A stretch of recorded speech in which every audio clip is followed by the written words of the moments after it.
So we are live and we are good. All right, terrific. And I would like to call the Amity Finance Committee meeting to order at 5:34. This first order of business, discussion and possible action on minutes. We get a motion to approve the minutes and then we can discuss and ask questions if there are any. So moved. The motion. Thank you, Mr. Rowe. Second. Thank you, Sharon. Any comments or questions on the minutes? No, none.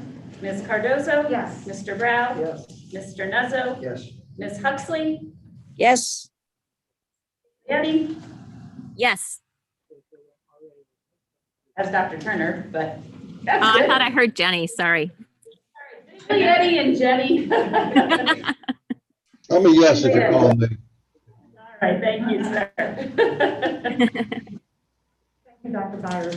I don't think we received any public comment for finance. For finance, we do not.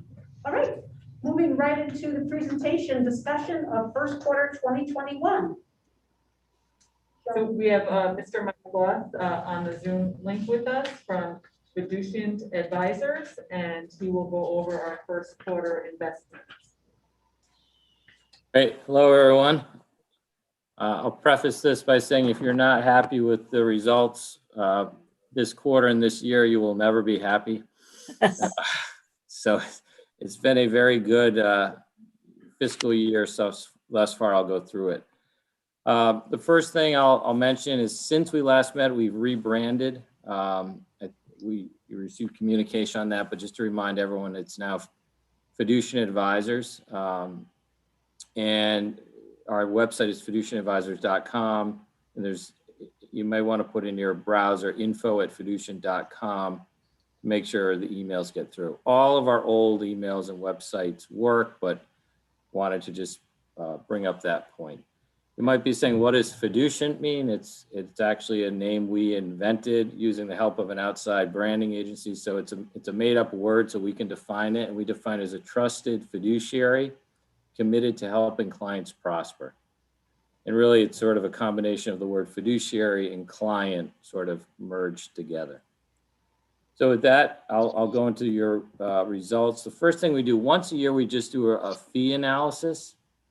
And in your case, your fees are exceedingly low. As you know, we have a low fee, sort of mostly passive strategy in place. So I'll go over that now. And so the pension fees are listed here. Your weighted average investment fee is 18 basis points, so 0.18%. And you could see versus peers, kind of each fund versus their peer group, in each case exceedingly lower than the peer group. And that's, again, primarily because we have index funds. So that's the investments. Wells Fargo is your custodian bank. They're the ones that actually hold the assets for trustee and custody and safekeeping. And you can see their fees here, about 5 basis points. And then our fee, the fiducian fee, is a flat fee of $19,000. And I want to be clear, that's for all three pools together. So it's not $19,000 per pool. That's total over all three. So that's the pension. The OPEB is almost identical. It's 1 basis point higher, just the way the allocation falls. Again, this fiducian fee is not a separate $19,000, that's total. And then finally, the Sikkim severance. And this is slightly different funds. We don't have any active management in this, and you can see the fee at 5 basis points. So significantly, well under the category average. So we bring that up once a year, just as a fiduciary responsibility to sanity check the fees. And again, I would tell you your fees are exceedingly low on all fronts. In terms of capital markets, I'm going to skip ahead to the actual results. But I joked that it's been a great year. So that from a calendar, the 12 months that just ended, I'll just point out a couple of these. Bonds, as measured by the Barclays US aggregate, were basically flat. But if you look at equities here, S&P 500 is up 56%. International equities are up 54%. So just a very, very strong rebound from the lows of March of 2020 when COVID was first hitting. So with that as a backdrop, in the interest of time, I know you have a long agenda. I'll quickly go through the portfolios. The pension was valued at about just shy of 17 million at the end of March. You can see roughly 50% in US equities, 15% in international equities, and roughly 35% between bonds, fixed income, and cash. Whoops. That resulted in a unbelievable return. The past 12 months of the portfolio is up 39.5%. And actually now on an annualized basis over 10 years is averaging 9% per year. For the fiscal year, July through March, up 21.4%. And again, well ahead of its benchmark. And I'll show you why in a little bit. So I mentioned almost all the fund is indexed, right? So index funds are just trying to match the benchmark. You're well ahead of the benchmark over the last year. And the reason for that is twofold. One, we've had some good timing and rebalancing, but the biggest thing is BlackRock here. BlackRock is your only active manager, so you pay a little more for BlackRock. But you can see one of the reasons why we pay BlackRock is to add value versus the benchmark. And you can see for the quarter, BlackRock was actually positive, and the benchmark was down 3.4%. And you look for the year, BlackRock was up 14.2, and their benchmark was up 70 basis points. So if we had indexed everything, that's the fund on top of BlackRock, above BlackRock, you would have been up about 0.5% for the year. So, the active management of BlackRock in this particular time period added a lot of value. And over the long run, since you've added BlackRock, they've added about 70 basis points of extra return net of fees versus the index. So I point that out. Everything else is benchmarked. And as I mentioned, equities had a great year. Equities were in the pension up 63%, which again, it's almost silly numbers. That is not to be expected going forward. So that's a pension, great returns. In terms of the, skip ahead here, sorry for the fast forward, but in terms of the other portfolios, the OPEB was valued at 3.1 million. You can see for the quarter a gain of 114,000, and that translated to a 3.8% return, well ahead of its benchmark. And similar results to the pension for the year, 38%, for the fiscal year up 21%. And all the same managers there, so that really tracks the pension pretty closely. Last but not least, the sick and severance at around just shy of 800,000. You can see a gain of about 19,000, almost 20,000 for the quarter. And for the year, less return, right? This is managed far more conservatively than the pension, but still up 29% for the year. So an unbelievable return with very, very conservative portfolio. Fiscal year to date up 16.2. And even this portfolio, which you think about is very, very conservative, primarily fixed income, is averaging almost 8% a year over the last 10 years. So just very strong performance. So I'll end the way I started and then turn over to questions. But if you're not happy with these results, I don't know if we'll ever be happy, because these are just unreal returns. We would have never predicted this a year ago as kind of COVID was hitting the economy. So I'll stop there and turn it over back to the chair for any questions. Do we have questions? For Mike. Mike, I know we were all pleasantly surprised because of the uncertainty. None of us were really had any idea what we have on the finances. So it's great that this was positive. What do you think going forward? Do you think we'll have to be more careful and cautious moving forward? It's a great question. We don't have a crystal ball, but in general, we are still very constructive on equities. We think the fiscal and monetary stimulus in the economy is real and strong, and we should continue to see strong GDP growth, which should be favorable to equities. We think fixed income will not provide high returns because rates are low, and they may stay low, but they may rise. We don't think they're going to go lower. So we would expect good equity performance, nowhere near like we just had over the 12 months. So don't mistake that, but we do think you will still have positive and kind of more normal, like good equity performance. And we'd expect bonds to be a safety net should things not go well, but we would not expect good returns from bonds. Thank you. So even with the threat of inflation, there's no point going heavier into bonds because the rates right now are still so low, whether that's artificial. We're better off staying in the equity space. Yeah, certainly inflation is very bad for bonds. We don't think we'll have runaway inflation at all. If we did, we would actually change the portfolio. We think this near-term inflation, and I'm sure everyone's read about, chlorine and 2x4s and plywood and on and on and on, microchips.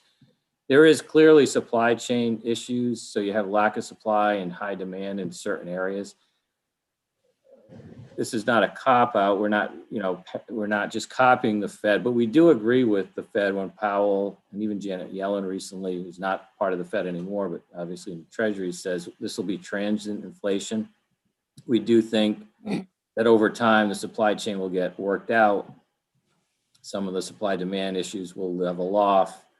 And we don't expect, 2x4s to go up 4x every year. In fact, we think they'll kind of normalize, So there was issues, for example, I'll use that as an example, like, during when COVID hit, a lot of sawmills shut down. So now you have a shortage of wood, and that's what's going up. So we really don't think there's going to be, 1970s inflation at all. We think this is somewhat temporary. With that said, even if we go back to sort of a normalized economy with sort of, slight inflation, that's not great for bonds, and it's better for equities. Which are all in for Bitcoin, right? You don't have any Bitcoin exposure in the portfolio. I wish we had done that a year ago, but we did not. But who knew? No, we don't. I would not expect any Bitcoin recommendations in this portfolio in the near future. Thank you.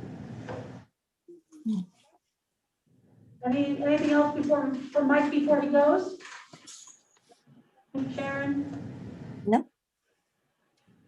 John, anything? Okay, we're good. Thank you so much, Mike. Okay, thank you, everyone. Enjoy the rest of the meeting. Thank you. Bye-bye. Agenda, we have discussion and possible action on contracts over 35,000. I know sometimes we take these together, but I think because they are big, we can just take them one by one. Might just be simpler for discussion. Sure. So the first one we have is from the current fiscal year, is for technology. We have the first lease for 7th grade that's expiring that we'll need to replace those devices for students. And then we have the 12th grade students who have yet to have their own device. They kind of had loaners from the school district last year, piecemeal to get through, or this year to get through the remote learning. So we did put out an RFP. We only had one vendor submit a proposal on a comparable product to what we had. We got Acer last year, and we are very happy with that product. However, it's in the transition of having a new model come out. That model, I put September in the report, but in this morning talking to Mr. DeRosa, it's actually now November before the newer model will be available and at a much higher price point. The model that was substituted, we don't really have any experience with, and it was twice the price. So it wasn't a bargain to get something that was unknown. So Mr. DeRosa reached out to some of the suppliers that we worked with in the past to find out why they hadn't submitted proposals, and we found out that there is this shortage. And we weren't able to get the full 800 devices, but 784 are in stock in, I believe in New Jersey, and through the Massachusetts Higher Ed Consortium bid, we can utilize getting them. I did go out to that website and see that almost every Acer device is basically out of stock. So in order to start the school year off with every student having a device, it's important that we act to secure these devices. We have applied for any ESSER 2 funding for the grade 12 devices, and that was approved. So those funds are available and ready for use.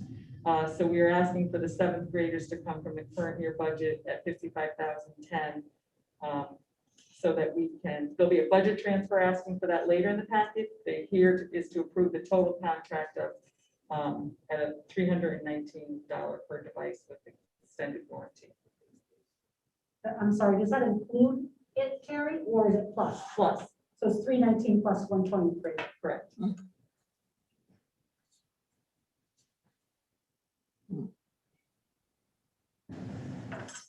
We get a motion and then we can discuss. I'll make that motion.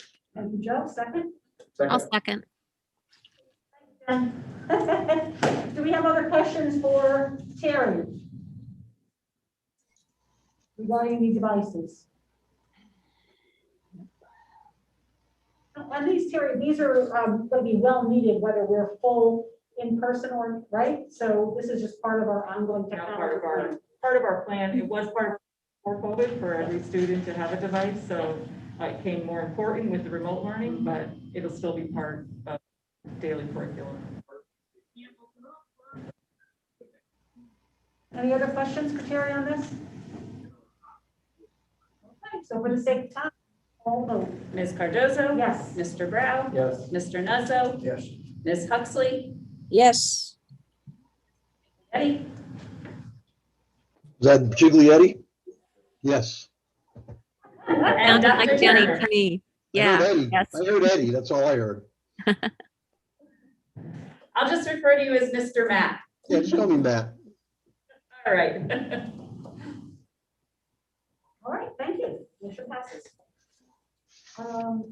The printers.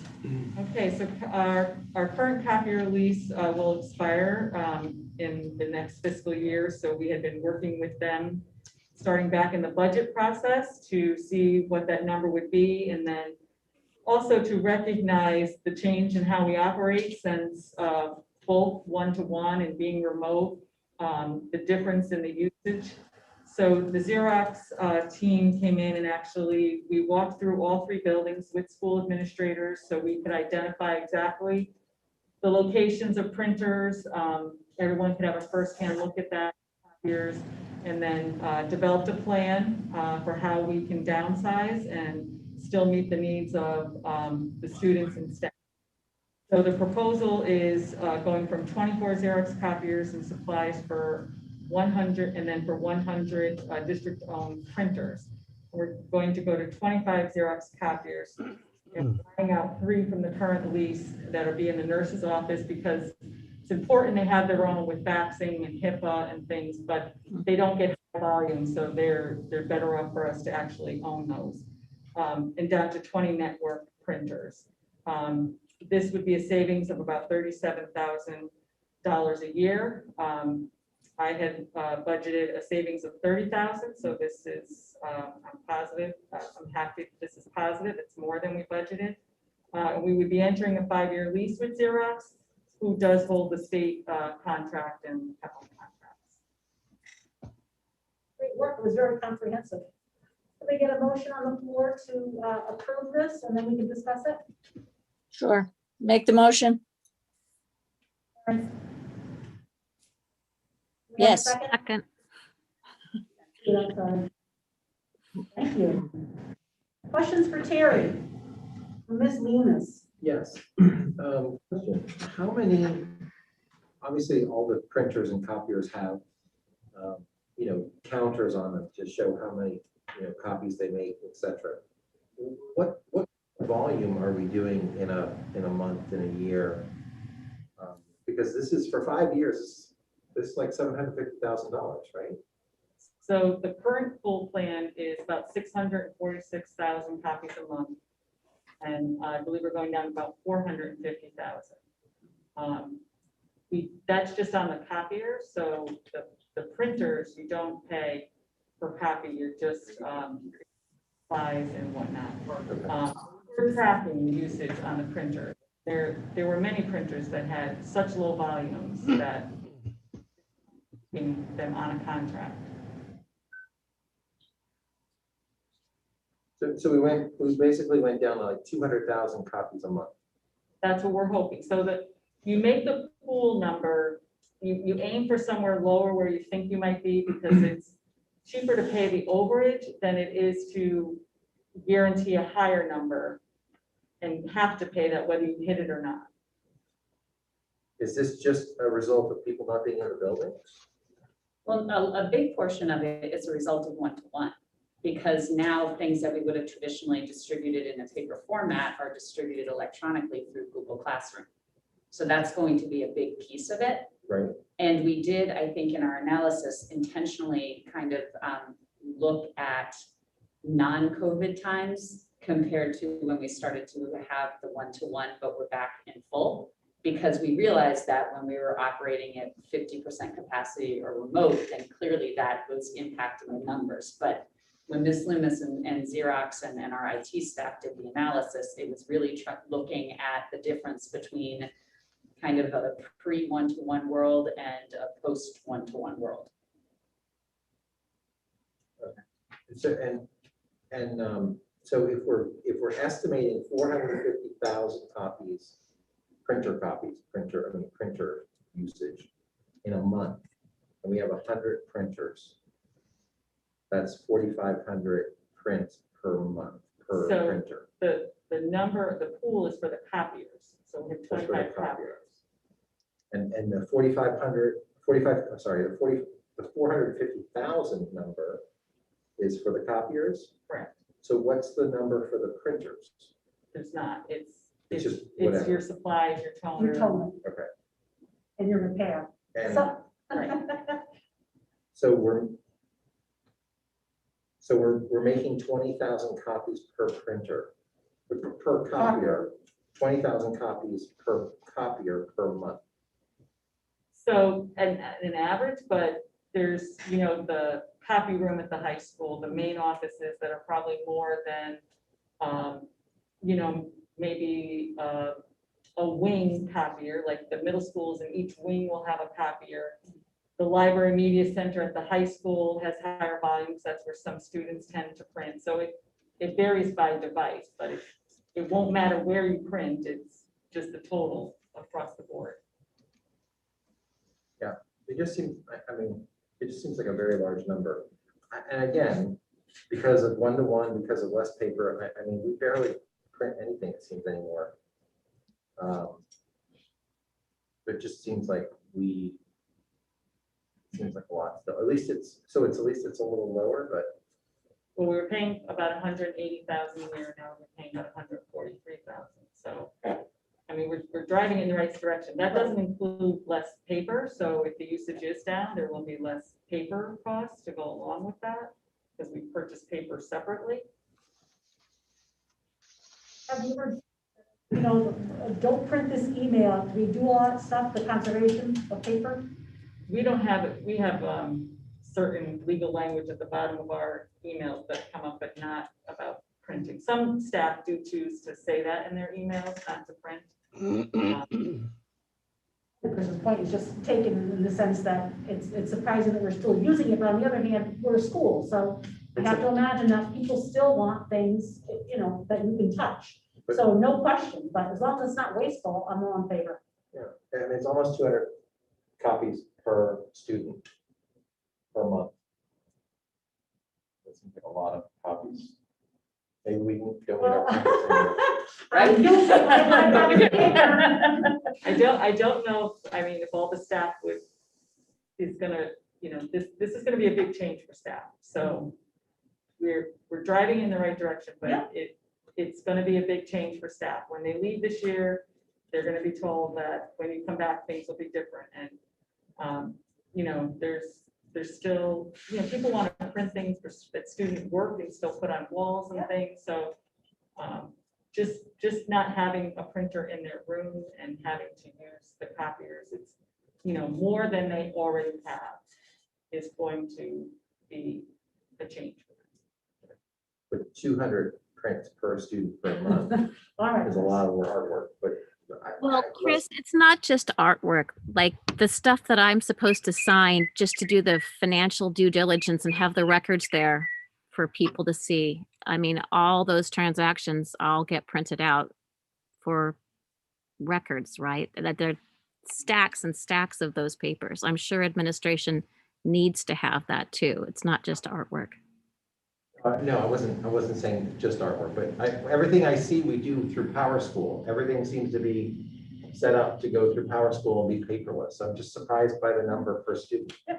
That's all. Well, when you consider almost a significant portion too of our special education still has to, records still go through on a paper format.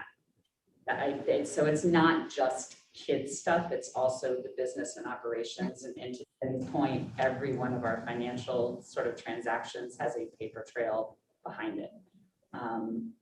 So there's a lot of operational stuff that's not directly related to 200 copies per student.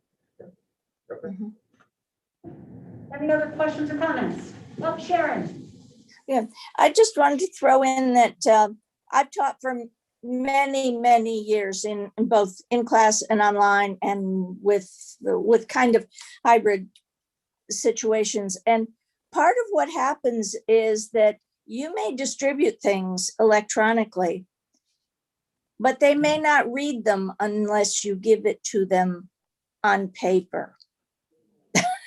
Just saying. That's all. Sharon. Any other comments? Okay, let's call the vote. Ms. Cardozo? Yes. Mr. Brown? Yes. Mr. Nuzzo? Yes. Ms. Huxley? Yes. Yes, Dr. Turner? Yes. Thank you. Motion passes. Moving on to student accident insurance. Okay, so student insurance was due for a bid this year, so the contract expires in mid-August. We put out an RFP. We had 2 proposals. Both were companies that we've worked with. The current provider, HD Seeger, was the low bidder, $33,000 for interscholastic sports, $110 for a catastrophic accident. And the second one was, almost double that price. We do have experience with both agencies. We did have our insurance consultant review them and that confirmed the lowest bidder meets our needs for coverage. And they have been supplying, providing that coverage already. So we are recommending that we go with HD Seeger. Great. Can we get a motion for the AFC to make this recommendation to the board? I'll make that motion. Chris, second? Thank you, I'll Sharon. second. Okay, no. Okay, thank you. Questions for Terry on this? This one seems easy, good savings. No? Thank you so much for putting out the bid. It was surprising, the price difference, so it's It great to was, save yeah. money. Yeah, I mean, Right. Much though either, do we? no, but they do get the claim history of Yeah, right. athletes who get injured, so they do look at that. And so last year's, as a shortened year we still had some significant claims, so. Okay. Well, thank you for shopping that around. All right, hearing no other questions, we can call this one? Ms. Cardozo? Yes. Mr. Brown? Yes. Mr. Nuzzo? Yes. Ms. Huxley? Yes. yes. Dr. Turner? Yes. Thank you. Motion passes. All right. Now we're going to move on to 2 facilities ones that we did discuss at the facilities committee. So Terry, if you want to just take us through this quickly? Sure. So the field here at Orange has quite a water drainage issue. It had work done on it about 15 years or so ago, but needs some attention again. We had our current groundskeeper, Kevin Capsulato of Sports Turf, attend our facilities meeting, go over two different options to address the condition of the field. One was adding the clay infield to absorb water and improve the drainage. The field would be aerated and 60 tons of infill would be applied. The second option would be, excavating, putting gravel infill and piping, and is a larger price tag at $68,000. We have $60,000 in the next year's budget, the FY22 budget, set aside for this. Mr. Capsulato is confident that, option one could get us as many as, 15 years again with this option. Both options would also, they include in that price tag listed there, $3,900 to address, really high need areas, whether they're depressed or whether there's extra saturation. So to give those areas attention. So because Mr. Capsulato has such a knowledge of the field, we would like to waive the bid process and have Mr. Capsulato do this. So when someone is so inclined to make the motion, if they could include to waive the bid process and award the field drainage project. Okay, we have someone who would like to make the motion waiving the bid process for this motion? I'll make the motion. No, second it. Thanks, Matt. So and to be clear, it's to award it to waive the bid and award it to Sports Turf. Okay. Yeah, Okay. for option one. Perfect. So we have a motion, we have a second. Questions? Yes, I do. If this $43,000 version gets us 15 years, is there an estimate on how many years we would get out of the extra 15,000? Probably about the same amount of time, because the last time we placed the field was about 15 years, or we did the drainage project to this field was about 15 years ago. So it's likely both options are going to buy us the same amount of time in terms of drainage. All right, great. Thank you. Any other questions? Okay. All the roll. Ms. Cardozo? Yes. Mr. Brown? Yes. Mr. Nuzzo? Ms. Huxley? I'm going to abstain. Thank you. Matt? Yes. Dr. Turner? Yes. Terrific, thank you. Okay. Another facilities project, the roof. So the roof, we had Tremco, our roof provider, come out and do inspections on all 3 roofs, including infrared process on the area at the high school that is up for a replacement with the 10-year warranty is about to run out. So that 22 sections of the high school roof can be repaired and restored and have a 5-year warranty added to it, which can in 5 years also be reviewed again and possibly extended another 5 years.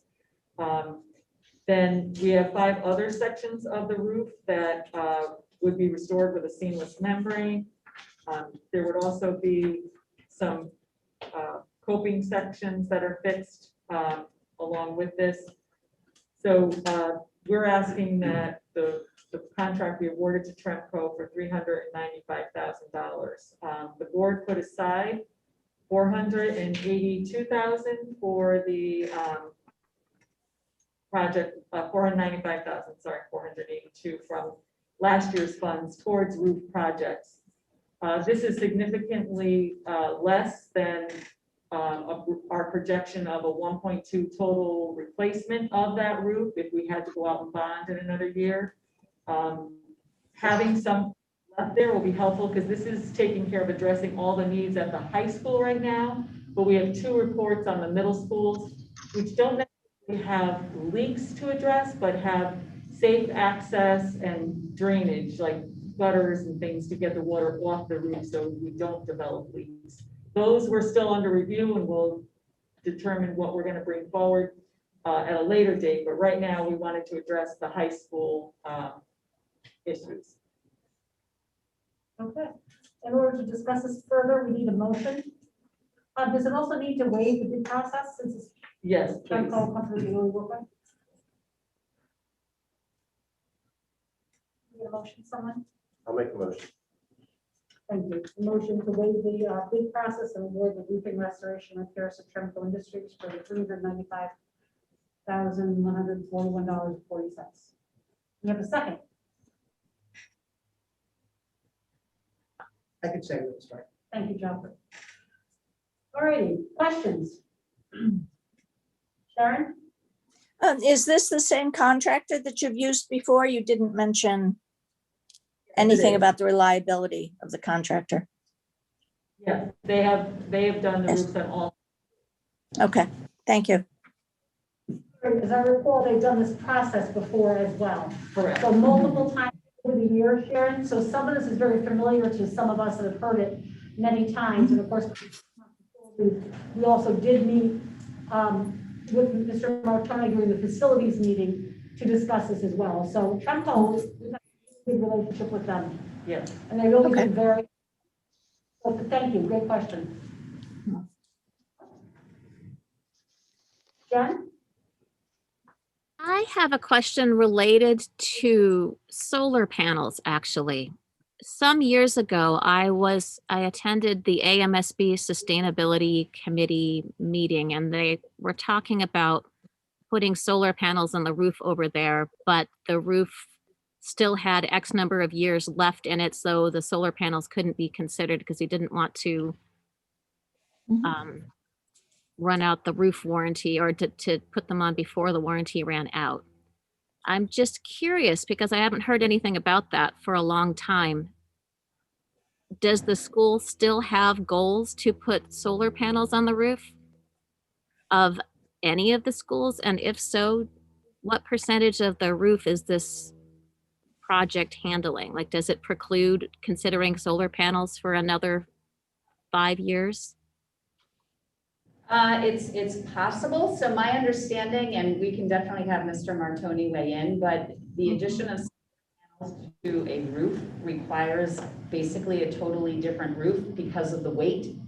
So you can't just put a solar panel on top of an existing roof because that roof isn't prepared to handle the weight of the solar panels that would go there. So it's only when you would do a complete and total roof replacement and literally rip the old roof off and put a new roof on that you would put on a roof that can also manage the addition of the solar panels on top. Because it's not quite the same as putting them on top of the eave of your house. It's a fairly large flat area. So that would be a project that would come at a later date. And so I guess, Jenny, in answer to your question, yes, extending the warranties for these roof sections mean we're still keeping the same roof. So it would still not be able to support solar panels. Yeah, I know we've had a lot of changeover of staff and a lot of unexpected things going on. Just, is that a project that has dropped off priorities? I don't think so. I mean, the reason why I knew the answer is because we have talked about it. So I think it is still something that we're cognizant of. But at this time, the return on putting in the solar panels for the cost of the brand new roof that we would have to install the panels just doesn't seem to, and given the age of the roof and what we can do to repair now, it just doesn't fit in terms of a sound fiscal decision, even though. So at what point, is it like it's some distant point in the future that we would need one of these roofs replaced? I'm guessing that with all of these, they can last from the 5 to 10 to the 20 years. So hopefully it is somewhat in a distant future, but only because we're continuing to maintain the roof well. Okay.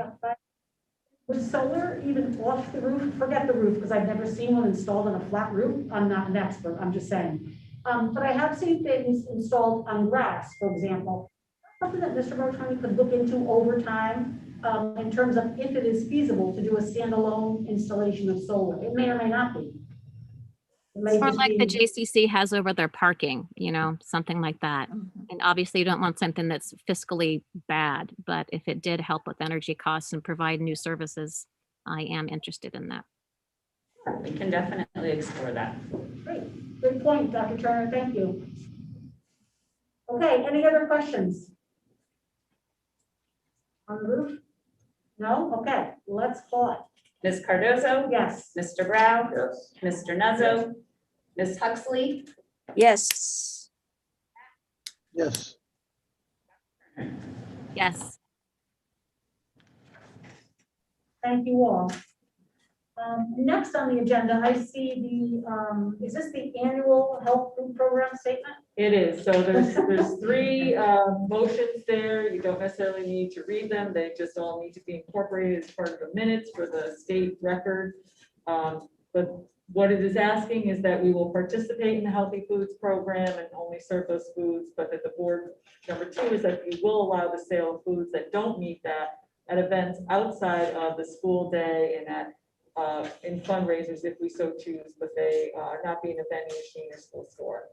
And then the third one is that the beverages will follow the program unless it's at the same thing, at a specific event outside of school and not competing with the food service program.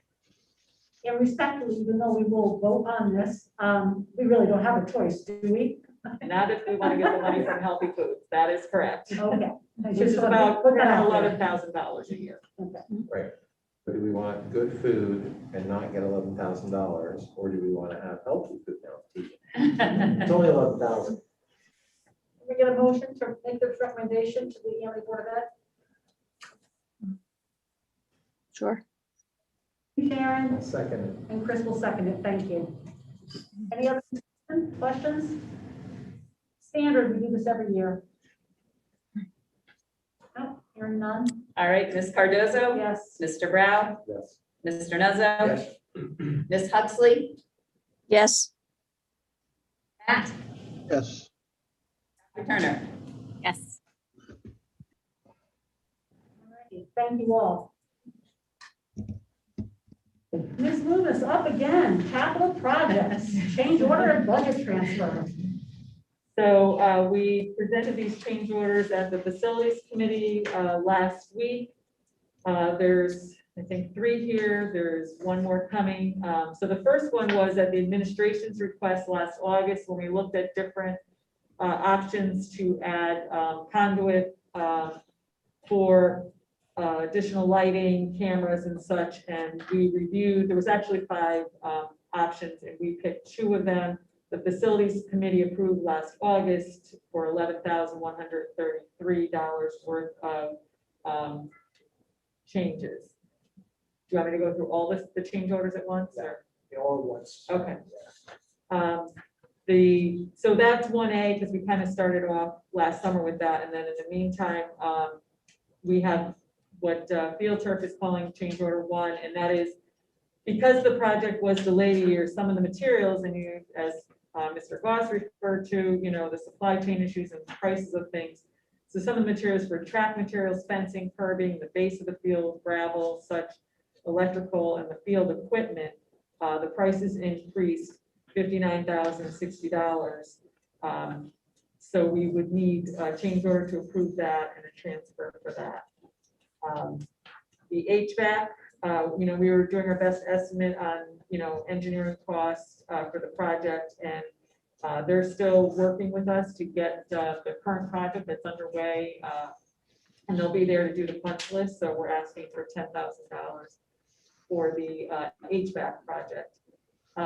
Over the weekend, I got a 4th change order, which I'll present next month, but I did want to let you know that the stock work order that was put in place for the stadium project will cost us $16,445 because of the heavy equipment that was brought on site, and then it was more costly to actually remobilize it than to have it sit there and wait, but it was not used for.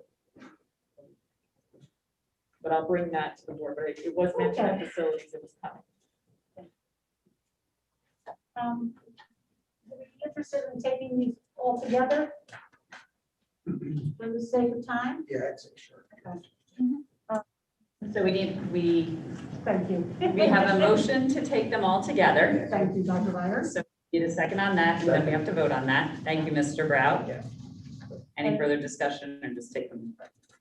So is everybody on board? This is going to be a motion that was approved that we would take these all as one. Just to confirm, the second vote would be on the actual items.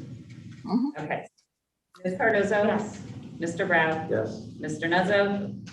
Ms. Huxley? Yes, yes, Dr. Turner? Yes.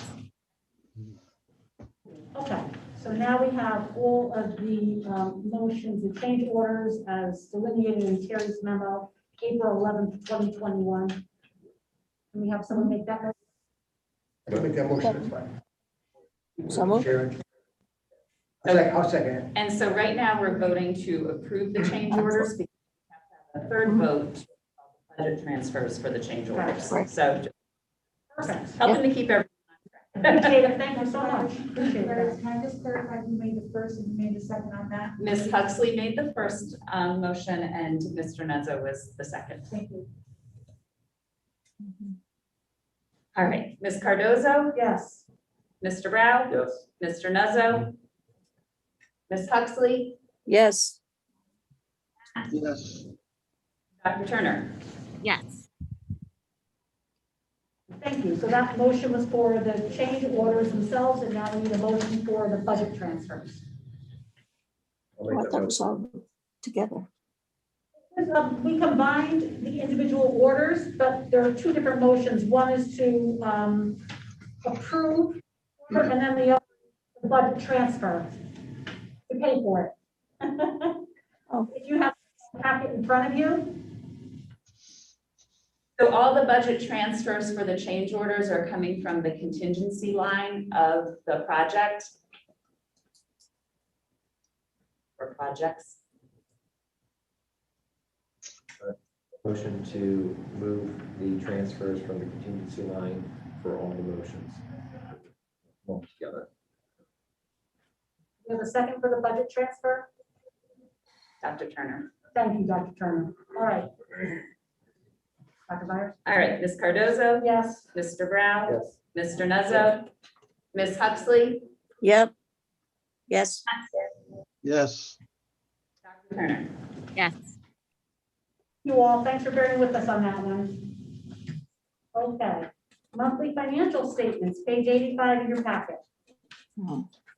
Highlight a few things. The overall net change was positive for the month of 221,000. Some changes in revenue, but really the net was about $163. Changes on expenses were less salaries for unpaid leaves of absences, and then payroll taxes to adjust for the salary changes for the year. Medical is running at about 80% of budget now, so assuming another 97,000 will not be spent. We have the 55,000 added there for the lease, that contract that you just approved. And then special ed has its normal changes regarding students coming back into district. Then utilities, we see some savings on electricity and water and natural. But in order to top the tank off at Bethany, that will be a cost of 15,000, and there'll be a transfer in the packet later for that. Those are the highlights of the financials. All right. Thank you, Terry. And now moving on to the small budget transfers, page 168 to 169, 170. I do have a question on those, Terry. What is Raptor? That is a software. It's the software that does the identification of visitors when they come into school. So when they give them a license, it Oh, thank you. I haven't heard that word, Raptor. Thank you. All right. Item 10. budget transfers of 3,000 more, page 171. So that's, I think I'm actually out of order. 171 is the end of year. The regular transfers start in 172. So, want to go in agenda order? Yes. Okay. So yes, so go to 172 first and we'll turn back the page to 171. So this transfer over 3,000, the first one is technology for the contract to purchase, to lease the 784 devices for grade 7 and 12. Facilities, that's the topping off of the Bethany tank I spoke about, be transferring from oil to natural, transferring from natural gas to fuel oil.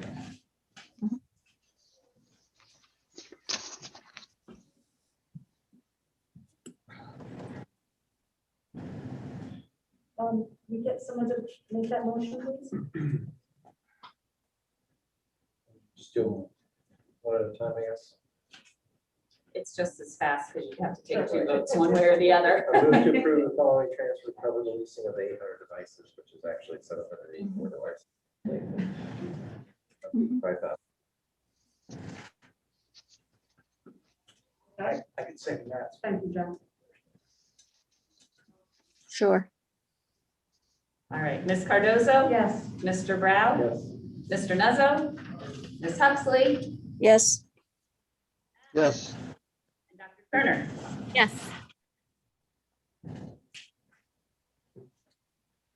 I'd like to move to approve the following budget transfer to cover the cost of filling a fuel tank at Bethany Middle School for $15,300.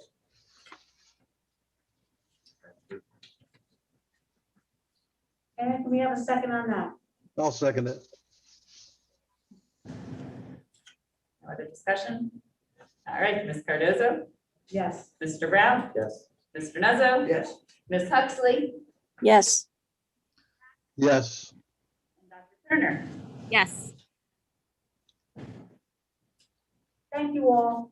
Now we have one more. Yep, so the standard end of year transfers, we come to the board every year because over the summer, we will be making sure every line item has enough on the budget to cover it, and then we report on it at the August meeting. So we ask permission to make those transfers and report that. Move to authorize the finance administration to make the necessary transfers for salary and benefit accounts. We may exceed $3,000, and we'll report all budget transfers made at the end of the year. The meeting after that. Can we have a second on that motion? I'll second it. Any questions? Standard stuff, okay. Ms. Cardozo? Yes. Mr. Brown? Yes. Mr. Nuzzo? Yes. Ms. Huxley? Yes. Yes, Dr. Turner? Yes. Thank you all. One more agenda item. Ms. Loomis, you will take us through the capital project expenditure report? So this is just informational. Now that the change orders are approved next month, this will look a little different, more to add. Not much change from last month. The change orders will be posted. We'll probably have another bill from Save More for the HVAC system as we move forward. But that's just information of where the capital projects stand right now. And then did you have an update on the food service? So for food service for fiscal year 22 next year, the federal government has said that for lunch is free to all students again, so for the entire year. So we will be filing an application to do that. Hopefully that will help the budget for food services. We have another meeting tomorrow with an update on this year's account standing.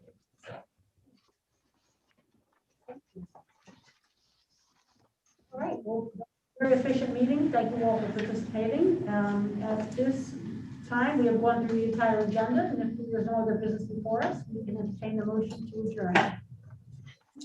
So moved. Karen, Mr. Yep. Brown? Mr. Rao seconded. And in the interest of time, if we can just all just show with our hands that we agree to adjourn. Thank you very much. Thank you, everyone. Thank you. Thank you. Okay, thank you. Good night. Thank you.